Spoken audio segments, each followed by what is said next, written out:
There was a day that I became wealthy. I'll tell you the day, I know that day I was rich. I was broke, I was pissed, I was angry at everybody else but who? Myself.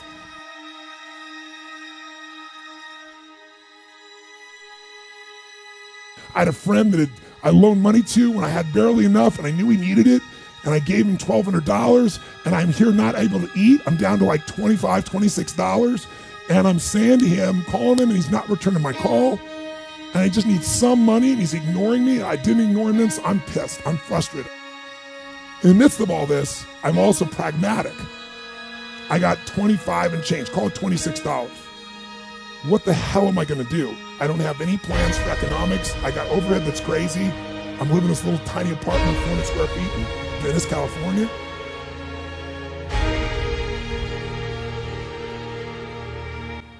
I should have been freaking out. How the fuck am I gonna eat? But I didn't. I flew because something inside of me had finally got past scarcity.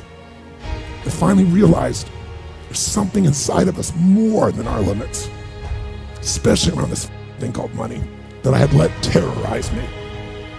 And I got home, and the mailman came that day, and I had no idea I was gonna have my next meal.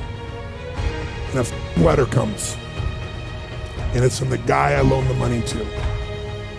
Handwritten note saying, I've been avoiding you, it's wrong, I'm so sorry, you were there when I needed you. Here's what I owe you plus a little bit more. And the $1,200 was there, plus another $100 for the time that I had to take care of it.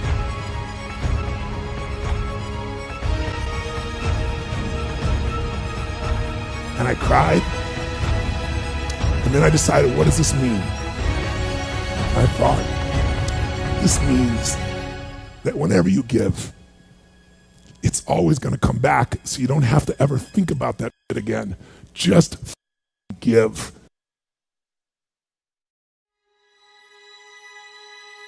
I don't know if that's coincidence, but I decided to believe that day was a blessing when I became rich. And I can tell you honestly, I've had tough days in my life, economically, emotionally, like all of us.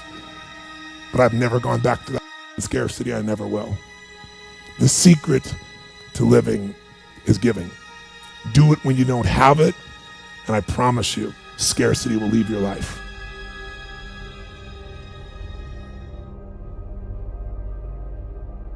If you want to live in your passion, whatever your passion is, you have to be willing to not make money at it.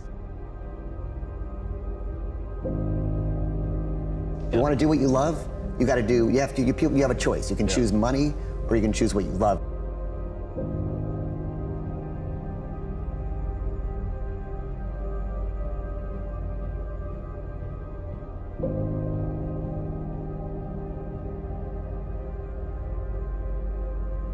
My parents, and I'm sure like most people's parents, say, get a good job, try and make some money, make a good living. Yeah. And because they think that's secure if you go and make money. But if you do a job and you make money and you lose that job, then you lose the money and you have nothing.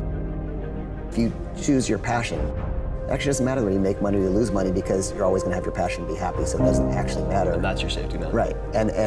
But the challenge of that is that it might be 8 years or 4 years before you're actually making a living at it versus something else.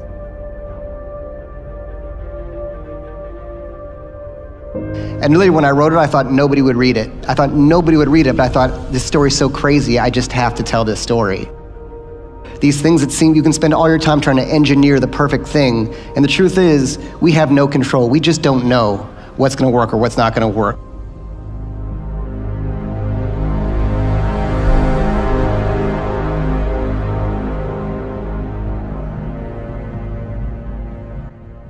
We're here because we're admitting we're a little bit broken. There's something we need to learn we haven't. So as you do it, you want to take in all the criticism that comes in and work on what you need to work on. So don't take it personally. You have to have this filter inside that takes in all criticism, not personally and not judgmentally. You take in the criticism, you think, is that true? And you take a hard look at yourself. And if it's true, you work to solve it and change it. If it's not true, you just throw it out and move out. Enjoy the journey, not the destination. A lot of us delay our happiness. When I get to this level, when I get my degree, when I get the kids, when I get married, I'm going to be happy. Enjoy the journey. Enjoy the whole step, the whole process. Every day that you get up to strive for whatever it is you're after. You know, I'm a goal-oriented guy. Yeah, absolutely. But you don't celebrate when you get to the finish line. Celebrate all along the way. Celebrate all along the way. Yeah, man. How do I stay driven? Because I couldn't even comprehend the alternative. The biggest poison in us is regret.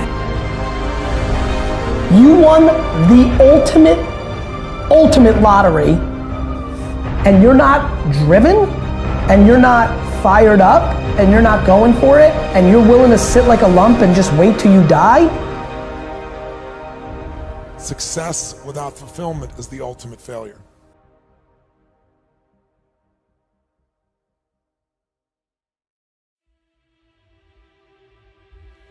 Success without fulfillment is the ultimate failure.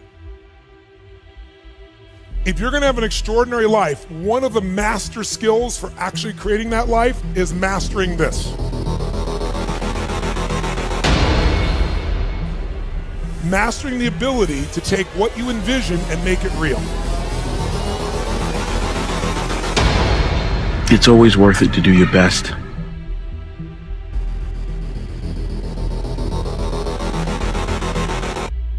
And to believe in something and to work towards the attainment of the goal. And if it is that you have to expand your vision, then you climb higher and you do that, and you don't be afraid to. I'm sitting between intellect and instinct. Intellect can describe it, but only instinct can find it. And from the premise of that ideology, I begin to go back through all of my life and begin to see not only me but others, how if they position themselves between intellect and instinct and know when to yield to which one, that next big thing, whether it's an elephant, an entrepreneurial pursuit, or raising a family, it is simply over there if you follow your instincts. I put in it what it takes to withstand the pressure. Slap your neighbor and say, you don't know what you got. You don't know what you've got until all hell breaks loose. You don't know what you can take until the pressure is applied to your life. You don't know what you can endure until people stab you in the back and walk away from you. You don't know how much courage you have until you've been under fire and under struggle and under tribulation. You can't learn what's in you sitting back in a lazy boy chair hitting the remote control, watching HBO and Cinemax. But when all hell breaks loose,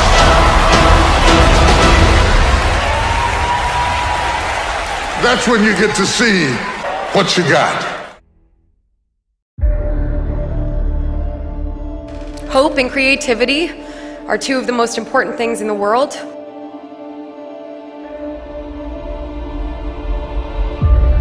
To any creative person who's had a door slammed in their face,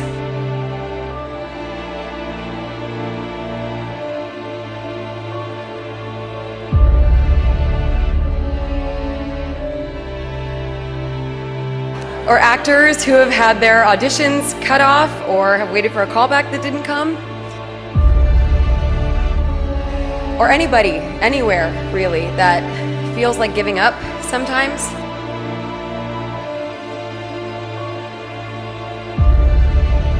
But finds it in themselves to get up and keep moving forward. I share this with you.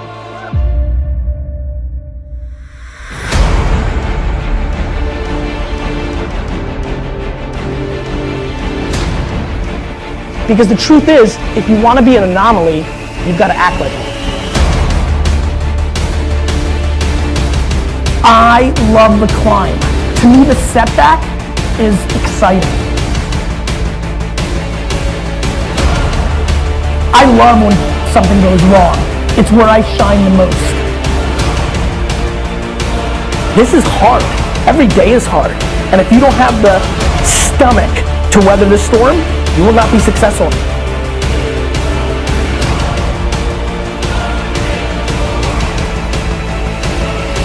What you got? Touch your neighbor and say, I'm made of something. We're really strong. We're just being sold that we're not, because there's a lot of money in telling us that we're not pretty enough, thin enough, smart enough, good enough. That. I want to tell you, you're the best. Go do shit.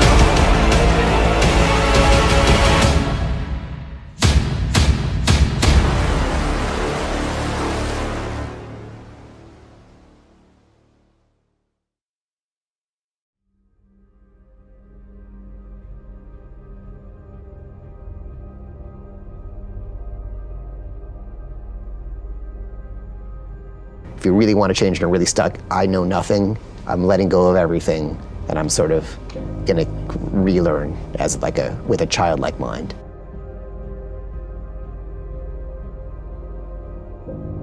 Sort of being in touch with you and going where you want to go and not being afraid to leave people behind is what's going to actually make you a leader. Just choose one thing to move toward, and then the path, and then just go with the path, and you'll end up somewhere. If you stand here trying to decide what to do, you'll still be here in a year, 2 years, 3 years, 4 years. Just choose something you kind of like and don't hate, and then start moving toward it, and you'll find that the course and path of life will bring you exactly where you're supposed to be. And you can make money doing anything, and the thing you'll make the most money on is the thing you like the most.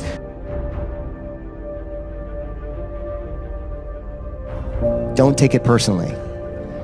Not just for pickup, but for life in general. Everyone's a jerk to you someday, and someone's an asshole on the street and bumps into you and says, "F off," it's not about you, it's, he's a jerk. If you have a day and you lose your job and your girlfriend breaks up with you and you crash your car, the world doesn't hate you, you just had a bad day.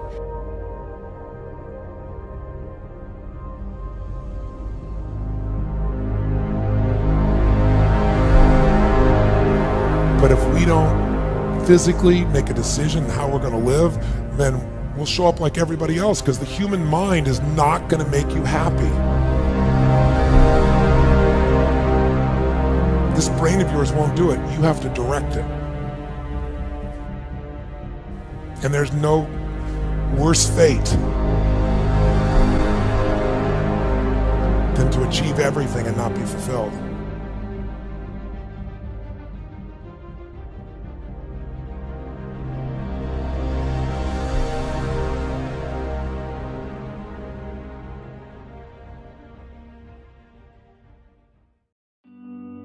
Never play to the gallery, I think, but you never learn that until much later on, I think. But never work for other people at what you do. Always remember that the reason that you initially started working was that there was something inside yourself that you felt that if you could manifest it in some way, you would understand more about yourself and how you coexist with the rest of society. I think it's terribly dangerous for an artist to fulfill other people's expectations. I think they generally produce their worst work when they do that. And the other thing I would say is that if you feel safe in the area that you're working in, you're not working in the right area. Always go a little further into the water than you feel you're capable of being in. Go a little bit out of your depth.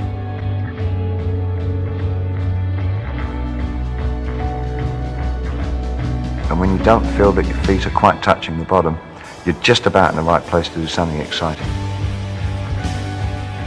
I think you're only influenced to a certain extent. I think what happens is that you look at somebody and think that maybe something you had as a small seed in your own mind, you see maybe that person has extended that or gone quite a long way with what you think you might like to do, and you think, yeah, that person's doing what I really like to do, and that's what could happen. That's what I can do with what I've got.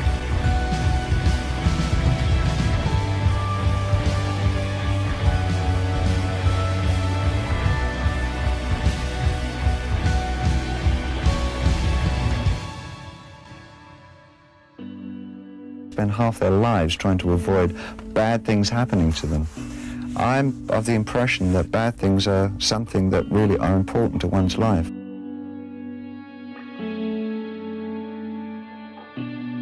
Bad experiences are not necessarily a bad experience. you can learn from tragedy. I think you can, I'm not sure that, I don't think they should be looked at negatively at all.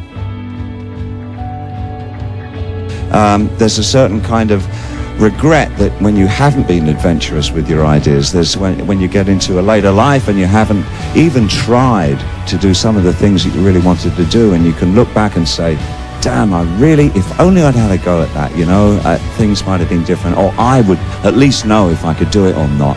And the people I looked up to when I was a kid, like William Burroughs and like Little Richard and like John Lennon, they did it, you know, and I thought, well, I'm not an absolute fool of myself, but I'm gonna, you know, go for it too.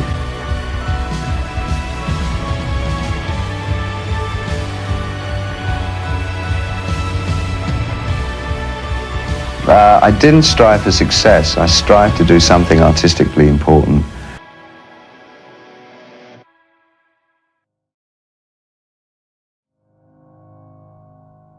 And my brother's face just tells the story. And I go into the emergency room and I was like, Donald Smith? And they're like, I'm sorry, he passed. And they took me into the room. There's my father laying on a gurney, just dead. He still has a tube sticking out of him, and they're trying to intubate him or something like that, but just motionless, quiet, no breathing whatsoever. When I was a kid, I used to lay on the floor while my father watched Bowling for Dollars. And he would lay kind of, like if the TV's here, he'd lay on his back, and I would lay on the floor on his stomach watching Bowling for Dollars and shit. And so after I saw him on the stretcher, I put my head on his chest because I realized that was it. That was the last time I was ever gonna. So I remember asking him once, Dad, what were your dreams?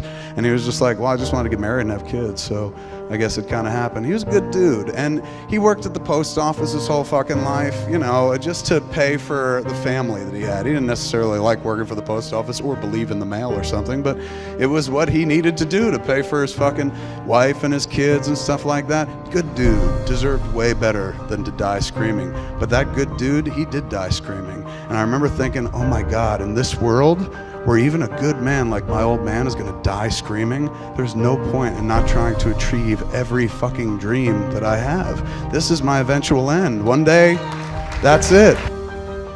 I want you to ponder these 4 questions. Here's the first one, and that's why. Why pay the price? Why work this hard? Why go this far? Why try to learn this much? Why try to do it all? Why try to see it all? Why try to have it all? Why do it? Why learn it? Why study? Why put yourself out? Why try to take on this much responsibility? Why develop yourself to the full? Why try to become all that you can possibly become? Why try to earn as much as you can earn, share as much as you can share, develop every skill you possibly can, see every human you possibly can, go to every class you possibly can, touch everybody you possibly can? Why do that much? Why go that far? Why share that much? Why give that much away? Why try to see everything? Why try to do everything? Why try to become everything? That's a good question, why? And you're the only one personally that can answer that question for yourself.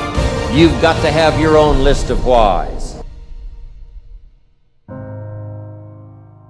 Here's what I want you to do when you go home after you've left this extravaganza. Work on your list of whys.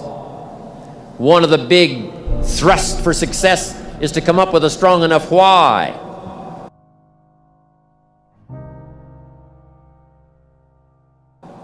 In leadership training, here's what we learn. If the why is powerful, the how is easy.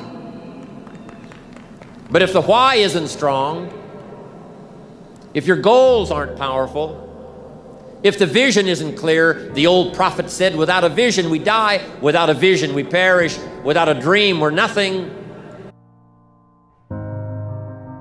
This is my future. We're all probably going to go out screaming. So the best thing to do prior to that is to try to pack that life with as much wonderfulness, fun, productivity. Surround yourself with people that are gonna fucking help you do that. You know, because in this world, there's not a lot of support. Man, you tell people something, they'll tell you why. Throw a rock and you'll hit somebody with why. Like, hey man, I wanna make a movie. Why? Why do you think you could do that? Why? Why? Nobody else is doing it. Why are you doing it? There's so much fucking why. You go out and you find why not. You surround yourself with why not. People are just like, why not? Where you're like, hey man, I'm gonna try something. Like, all right, why not? Let's give it a shot.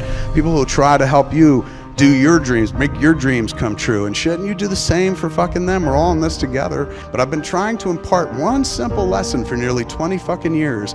Anybody can do this. You know what I'm saying? Like, I wasn't born into a business or the film business or born with a mic in my hands. I have no fucking discernible talent whatsoever, man. I have no connections to the business. You miss 100% of the shots you never take. It's always worth the fucking shot.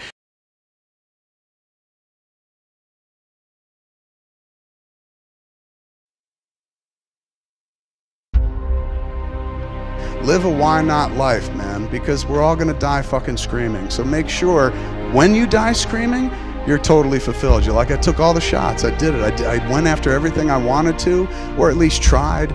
Take the shot. The shot is always fucking worth taking. So I'm here to tell you, man, give it a shot. Go out and try. Without a dream, we are nothing. I'm asking you to make a list of what you want. What kind of health do you want? What kind of skills do you want? What kind of income do you want? What kind of gifts do you wish to bestow? What kind of power would you like to have? What kind of influence would you like to have? I'm asking you to go home and work on the why. Because if you can come up with a strong enough list of why, Herbalife can furnish the how. Why not see how much you can earn? Why not see how much you can learn? Why not see how many skills you can develop? Why not see what kind of person you can become? Why not see what kind of influence you can have? I want you to establish some of your goals. I want you to give thoughtful consideration to your goals. And why not? If a farm boy can wander out of Idaho and finally arrive at this extravaganza, why not you? If Mark Hughes can walk away from the tough side of town and find a few people and make a dream come true, why not you?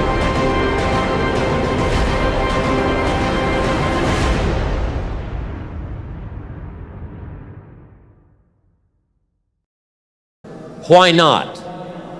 Why not? You've got to stay here till you go. I mean, what else are you gonna do? Why not see how much you can do, how far you can go? Why not now? There never was a better time.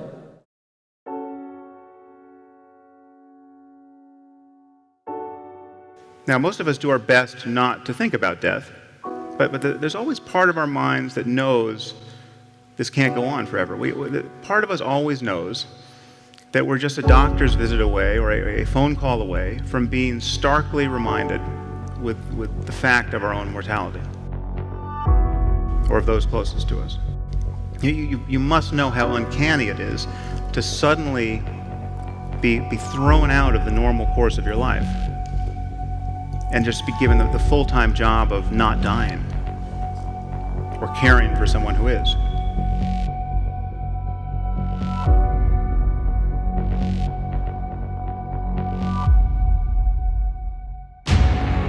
But the one thing people tend to realize at moments like this is that they wasted a lot of time when life was normal.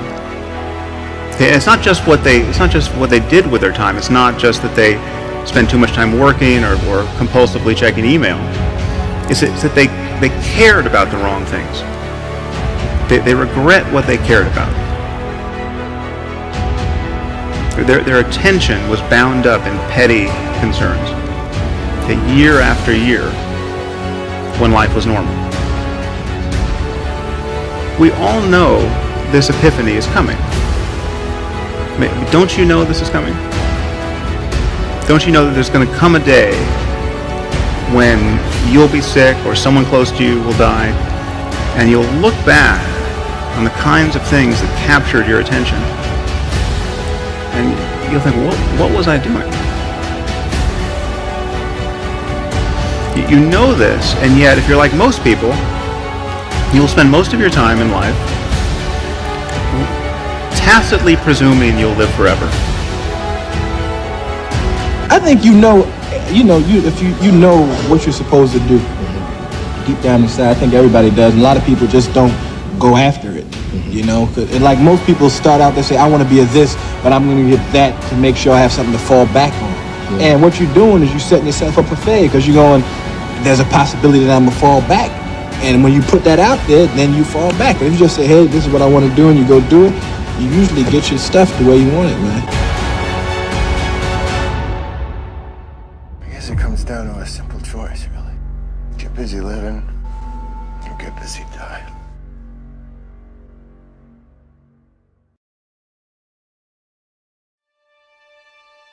Because even if you live to be 100, there's just not that many days in life. Way too many people in this room are going to spend the next 30, 40 years of their lives trying to check the boxes of the things that they're not as good at, and that you're going to waste a load of time and lose.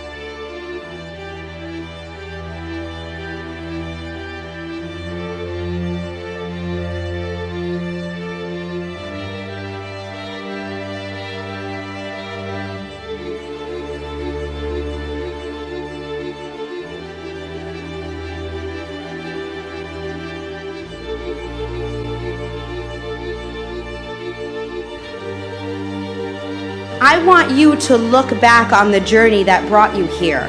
What moments challenged you most?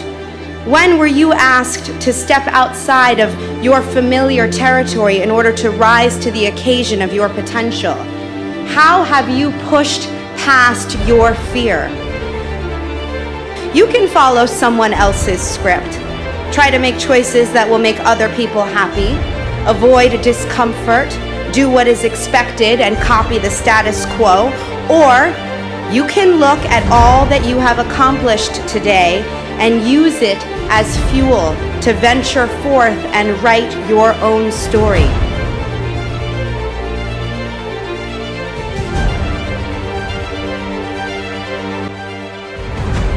If you do, amazing things will take shape.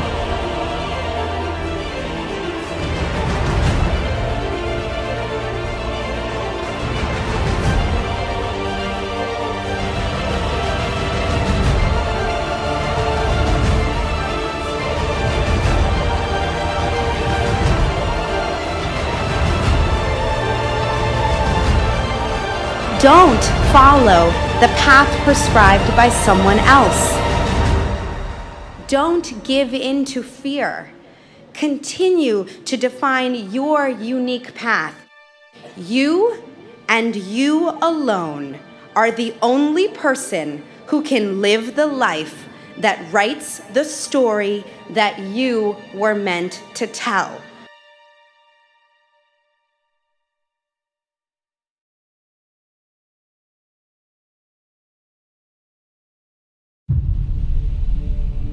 You don't get this far. You don't get to this point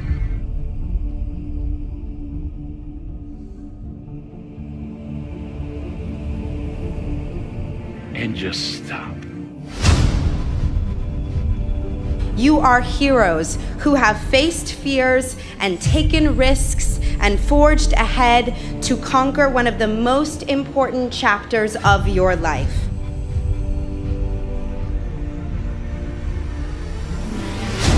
You see, when you're in that darkness, you want to sit there and wait for the light to come. When you're in that darkness, it feels uncomfortable. The only way out is to step forward, to face your fears, to become your own light.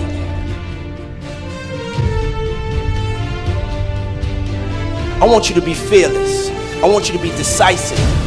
I want you to make a decision right now that when you fail and you fall to your knees, I want you to remember the power of you, and I want you to get back up on your feet. Make a decision today that when you're in the darkness, you'll remember the power of you.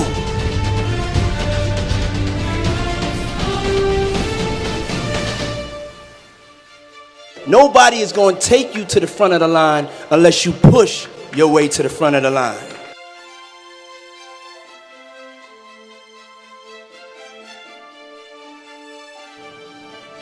But I want to ask you a real question. Do you know how powerful you are? I had to make a decision. I had to decide to become my own light. I had to believe in myself like never before. But I didn't care because it was like I still got to do what I love. That's the thing, is that people think, was it a struggle? And it's like, well, no, because, you know, I loved it too much. I still got to go skate. And I had time to skate. I didn't have to go sit behind a computer for 8 hours and then hope I get time to skate. But I hope that they're not afraid to try something different, because you can't listen to the haters. That's my best advice to anyone. If I had listened to the haters, I would have quit a long time ago. I would have quit when I was 11 years old. That there are people with incredible talent and no motivation. And then there are other people that are willing to work their ass off who don't have a natural ability, but will become successful because they're so determined.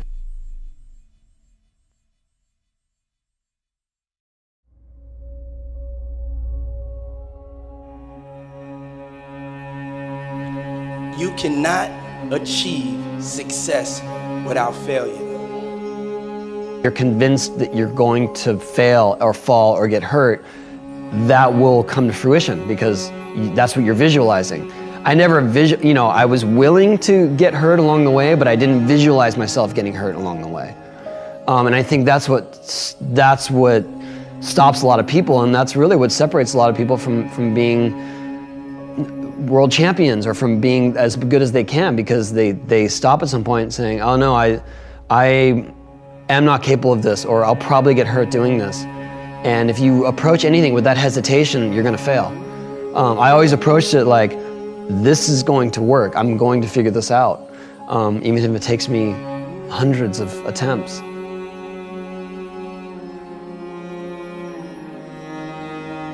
Is this what you dreamt? I didn't dream any of this. None of this was possible or even considered a reality when I was a kid. You know, when I started skating, like, the best you could hope for was your picture in a magazine, maybe a pro board, maybe, and free gear. That's it. And then once you reach an age of responsibility, and I'm talking about when I was like 12. Once you reach an age of responsibility, say 18, your career is over, because you can't make money doing it. You can't do it into your adult life.